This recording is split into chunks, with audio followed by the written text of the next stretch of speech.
जोर पकड़ रही है। वॉल्यूम्स हालांकि थोड़े से कम जरूर रहते हैं इस पर्टिकुलर ट्रेड में। चलिए सेक्टर स्कैन से अब बढ़ते हैं कॉर्पोरेट स्कैन की तरफ, और आज फोकस में है पारस डिफेंस एंड स्पेस टेक्नोलॉजी का शेयर। दरअसल कंपनी के हाथ एक टेक्नोलॉजी ट्रांसफर का फायदा लगता हुआ दिखाई दिया। कल ही दोपहर को दरअसल ये खबर आई थी कि न्यू स्पेस इंडिया लिमिटेड, जो दरअसल सरकारी कंपनी है, पीएसयू है, और ये लार्जली इनफैक्ट इसरो का कमर्शियल आर्म है, तो न्यू स्पेस इंडिया और पारस डिफेंस ने एक लेटर ऑफ इंटेंट साइन किया है, जिसके तहत ऑप्टिकल इमेजिंग सिस्टम की टेक्नोलॉजी जो इसरो ने डेवलप की थी वो दरअसल हैंडओवर की गई है पारस डिफेंस को। क्या मायने हैं, कितनी इंपॉर्टेंट है, कौन किस तरह के ऑर्डर्स आते हैं इस पर्टिकुलर टेक्नोलॉजी के, उसके डिटेल समझते हैं अमित महाजन से। मिस्टर महाजन, स्वागत है आपका सीएनबीसी आवाज पर। पहले तो ये डिटेल्स दीजिए, ये टेक्नोलॉजी ट्रांसफर हुआ है यहाँ पर, क्या कुछ और सिर्फ पेपर साइन हुआ है या फिर टेक्नोलॉजी आप लोगों के हाथ में आ गई है, और कितनी इंपॉर्टेंट है ये ऑप्टिकल इमेजिंग सिस्टम की टेक्नोलॉजी? फर्स्टली धन्यवाद मेरे को इस शो पर बुलाने के लिए। ये अभी फिलहाल कल अपना पेपर एक LOI साइन हुआ है, एंड उसके चलते एक पेपर साइन होगा आने वाले दिनों में, एंड जिसके चलते अपने को इसरो ने एक टेक्नोलॉजी डेवलप की है जिससे ऑप्टिकल इमेजिंग सिस्टम बोला जा सकता है, या फिर इवन लेमैन लैंग्वेज में उसको कैमरा बोल सकते हैं, स्पेस कैमरा जैसा बोल सकते हैं। This is day light and Twilight segment में विनीर कैमरा है, एंड ये कैमरा जो है उसकी टेक्नोलॉजी पूरी डेवलप इसरो ने की है, एंड उन्होंने पारस को चुना है as one of the companies who can develop, manufacture and sell this particular technology, not just for their requirements but also export करने की क्षमता है ये प्रोडक्ट में, और इसलिए पारस को चुना हुआ है। तो किस तरह के रफली ऑर्डर्स आ सकते हैं, क्योंकि इस समय डिफेंस ये स्पेस टेक्नोलॉजी में कई छोटी बड़ी कंपनियां सब लोग हैं, तो ये किस तरह के ऑर्डर्स आपके लिए खोल सकता है, किस तरह की पोटेंशियल है? जी, अभी स्पेस अगर आप देखेंगे, कोई भी मिशन स्पेस वाला देखेंगे, तो ये जो एक मिशन ऊपर छोड़ने के लिए जितनी टेक्नोलॉजीज लगती हैं ये बहुत सारी कॉम्प्लेक्स होती हैं, एंड उसमें अलग अलग इंडस्ट्रीज योगदान देती हैं, एंड उसमें जो ऑप्टिकल टेक्नोलॉजी है, ये ऑप्टिकल टेक्नोलॉजी में पारस का योगदान बहुत महत्वपूर्ण रहा है लास्ट 3 से 5 सालों में, एंड इसीलिए ये टेक्नोलॉजी हमें मिलना, ये हमारे योगदान और हमारे काम के लिए एक बहुत अच्छा फॉरवर्ड इंटीग्रेशन माना जा सकता है। उसके चलते अपॉर्चुनिटीज जो हैं, जो आज इसरो मिशंस लॉन्च करता है, उसमें बहुत सारे मिशंस ऑप्टिकल पेलोड लेके लॉन्च होती हैं, और ऐसे ऑप्टिकल पेलोड में आज भी पारस डिफेंस उसमें सारे जो ऑप्टिकल एलिमेंट्स हैं वो आज भी दे रहा है। लेकिन ये टेक्नोलॉजी लेकर पारस डिफेंस ये ऑप्टिकल कंपोनेंट्स के अलावा ऑप्टिकल सिस्टम्स एंड सब सिस्टम्स भी ऑफर कर पाएगा, जिससे हमारी अपॉर्चुनिटी स्पेक्ट्रम कई गुना बढ़ जाएगी। ओके, तो ये हो गया नए ऑर्डर, और आपकी कमेंट्री बाजार को पसंद आ रही है अमित जी।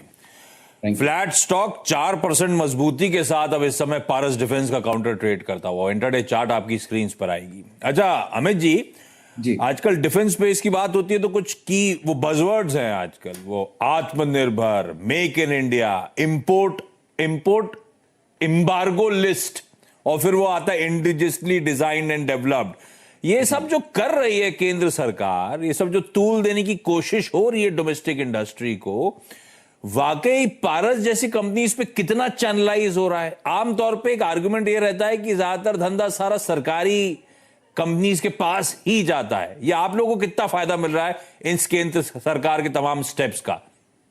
जी, एक तो मैं बोलना चाहूंगा कि ये सेगमेंट में मैन्युफैक्चरिंग कंपनीज बहुत कम हुआ करती थी। हाँ। उसमें जो भी पहले मैन्युफैक्चरिंग कंपनीज हुआ करती थी वो सारी गवर्नमेंट वाली कंपनीज होती थी, इसलिए पहले बिजनेस नेचुरली गवर्नमेंट कंपनीज को जाता था। पारस डिफेंस गए 40 साल और ज्यादा से ये हमेशा से एक मैन्युफैक्चरिंग कंपनी रही है, एंड इसकी वजह से हम लोग IDDM ये जो कैटेगरी है, ये कैटेगरी को ही हमेशा से बिलोंग करते आए। अभी जो प्रोक्योरमेंट प्रोसीजर्स जो IDDM फोकस्ड हो गए हैं, ये चलते पारस डिफेंस जैसे कंपनियों को एक बहुत ज्यादा महत्वपूर्ण पोजीशन पे रख दिया गया है, और ये बिजनेस हमारे, आप अगर ऑर्डर बुक देखेंगे तो लास्ट 3 साल से ऑर्डर बुक डबल होती जा रही है। सो आपको ये मैं अलग से उसको बता नहीं सकूंगा कि इससे अलग और पॉजिटिव इफेक्ट कैसे आएगा अपनी कंपनी में। वही चाहता भी था कि कंपनी आईडीडीएम कंपनी है, ये जो अपॉर्चुनिटीज हैं वो ऑन ग्राउंड ट्रांसलेट होती हुई नजर आ रही है। बढ़िया है। और मैं वही आ रहा था फिर इसको क्वांटिफाई करने की बात। ये बात सही है, इवन FY22 में ऑर्डर बुक डबल होती हुई नजर आई थी, 100% एक्रीशन देखने को मिला था जी। इस समय स्थिति क्या है? आउटस्टैंडिंग ऑर्डर बुक कहां खड़ी है अमित जी? डील पाइपलाइन कैसी नजर आती है? और क्योंकि अब थोड़ा सा बेस बढ़ रहा है, FY23 में भी डबल होते हुए एक्सपेक्ट करूं या नहीं? 50% से डबल ये इस रेंज में मैं एक्सपेक्ट करना चाहूंगा। मैं थोड़ा पेसिमिस्टिक हूं, लेकिन कंजर्वेटिव हूं। लेकिन इसके जिस हिसाब से अपॉर्चुनिटीज हाथ में हैं और जिस हिसाब से काम और मोमेंटम ये सेक्टर में मिल रहा है हम लोगों को, उस हिसाब से मैं I will not be surprise if I am crossing the double line also. और इस समय ऑर्डर क्या बुक अभी फिलहाल in excess of 550, in between somewhere around 600 है, जबकि मैंने काफी सारा लास्ट टाइम जो मैंने बताया था उससे काफी सारा टर्नओवर कर भी दिया है।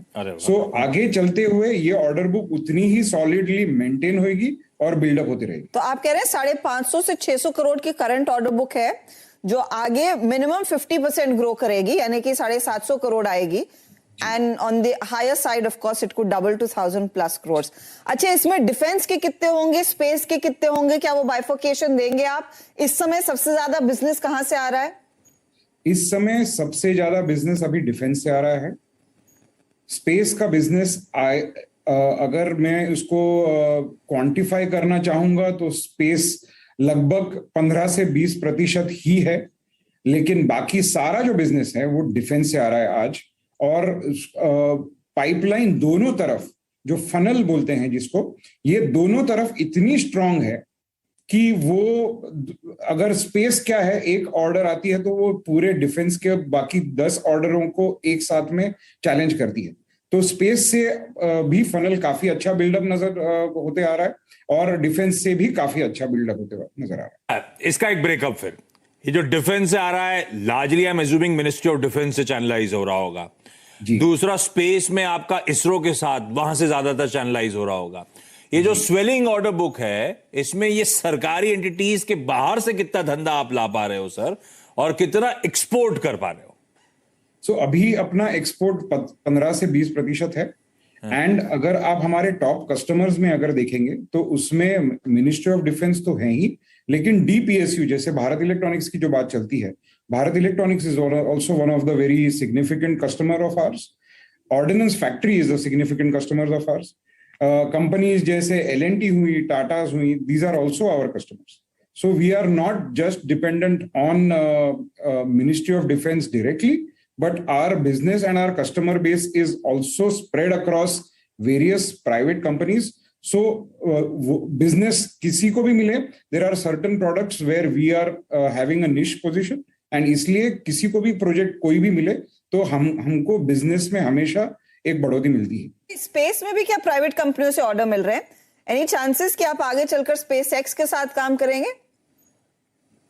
आज की तारीख में अगर आप मेरे को पूछा जाए तो इसरो के पास काम इतना है कि मुझे SpaceX की जरूरत नजर नहीं आती। चलिए अच्छा, जाते जाते एक सवाल और, वो बीच में अपडेट्स आ रहे थे, अब वो कितने सही है वो आप क्लियर करना। किसी एक कहा जा रहा था यूरोपियन प्लेयर है एरियन स्पेस, उसके साथ पारस की बातचीत चल रही है, वो इंक्वायर कर रहे हैं अपनी रिक्वायरमेंट्स के लिए, और एक स्टेप आगे कहा जा रहा था शायद JV तक वो बात पहुंचती हुई नजर आएगी। ऐसा कुछ हो रहा है, क्या चल रहा है? ये बात सही है। देयर आर बहुत सारे ऐसे फॉरेन कंपनीज हैं और यूरोपियन कंपनीज हैं जिनको इंडिया में बिजनेस काफी उनका इंडिया में बिजनेस काफी महत्वपूर्ण है उनके लिए। और आज जिस हिसाब से मेक इन इंडिया और आत्मनिर्भर जो हम लोग बात कर रहे हैं, जो मूवमेंट चल रहा है, उनको ये समझ में आता है कि डायरेक्ट बिजनेस कर नहीं सकते इंडिया के साथ, तो उनको एक substantial, honest and dependable partner चाहिए इंडिया में। हम लोग उनके लिए ऑलरेडी कुछ एक्सपोर्ट कर रहे हैं, इसलिए हमारे ऑलरेडी बिजनेस रिलेशंस हैं इन प्लेस, जिनको वो एक्सप्लोर करना चाहते हैं एक पार्टनरशिप के द्वारा या फिर channelising the technology for Indian market, ये रूट से। लेकिन हाँ, बातें चल रही हैं एंड ऐसे उनके जैसे और भी कोई कंपनियां हैं जहां पे डिफेंस इलेक्ट्रॉनिक्स सेगमेंट में या फिर ऑप्टिक्स सेगमेंट में हम लोग चैनलाइज कर रहे हैं। There are certain other technologies also जो हम लोग इंडिया में लेकर आने की कोशिश कर रहे हैं। तो यस, ये सारे पार्टनरशिप्स की बातें चल रही हैं। चलिए अमित जी, अच्छा लगा आपसे बात करके, बढ़िया पॉजिटिव कमेंट्री सुनने को मिली। स्टॉक लेकिन आज तो मूव कर रहा है लेकिन पिटा हुआ है। साल के हाईज दिखाइएगा, 1270 वाला आधा होके ट्रेड करता हुआ। अच्छी कमेंट्री के बाद आज जरूर एक अच्छा मोमेंटम बढ़ गया है 6.25%। एक काम करते हैं मानस, पारस डिफेंस देखिएगा भाई, आज चलना शुरू हुआ है, कमेंट्री पॉजिटिव इसीलिए, लेकिन बहुत पिटा हुआ स्टॉक है। बिल्कुल, काफी दिनों तक हमने यहाँ पर एक बेयर ट्रेंड देखा, लेकिन अब कहीं ना कहीं स्टॉक कोशिश कर रहा है। सबसे पहले तो देखिए 200 डे और 100 डे मूविंग एवरेज को ब्रेक करना जरूरी है। 635 के ऊपर निकलेगा तब आपको रैली और बढ़ती हुई दिखेगी और शायद उस केस में 700 या 725 तक के स्तर देखने को मिलेंगे। तो बिल्कुल अपनी पोजीशन में बने रहिए। 580 के ऊपर के नीचे स्टॉप लॉस रखिए और फ्रेश खरीदारी भी कर सकते हैं। 40 रुपए का रिस्क है, लेकिन ऊपर की तरफ 80 रुपए का आपको रिवॉर्ड मिल सकता है। से मतलब जब आईपीओ आया था, लिस्टिंग हुई थी, बहुत अच्छा रिस्पांस था दरअसल आईपीओ को। तो लिस्टिंग के बाद बहुत एकदम से तूल पकड़ गया था स्टॉक, उसके बाद ठंडा पड़ गया। तो 1250 तक के जोन्स तक चला गया था जब वो लिस्टिंग के समय। ठीक है, अब वो 4 का चौका, उसके बाद देवेंद्र चौकसे सर भी इंतजार कर रहे हैं, उनके पास भी जाना है। तो 4 का चौके की शुरुआत करिए डायरेक्टर साहब, जरा स्टिंग प्ले आउट करिएगा प्लीज। और शुरुआत करेंगे आज के सस्ता ऑप्शन के साथ, और सस्ता ऑप्शन रिक्वेस्ट करी थी